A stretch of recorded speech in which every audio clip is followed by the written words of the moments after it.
Hi friends, good morning everyone. I hope all of you are doing good and safe.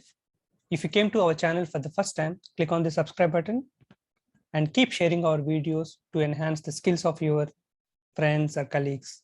In this video, I'm going to share with you one important link about inventory management. This is available under SCN Wiki links under ERP SCM. Let's go to the link. I provide this link as a comment and also the description.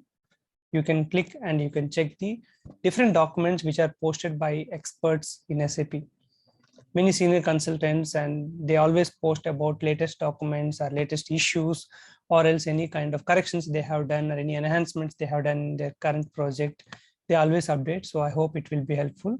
You can see here inventory related goods issue, reservations, pricing in inventory, any stock inconsistencies. Sometimes we use it to observe from the different tables. Physical inventory related, what are the locks in physical inventory. So you can go through the link and learn about the respective step.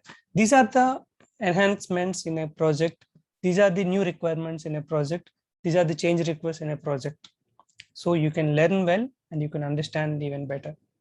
I hope this video will be helpful to many of you. Keep watching and keep learning. Subscribe to our channel and keep sharing our videos. Thank you.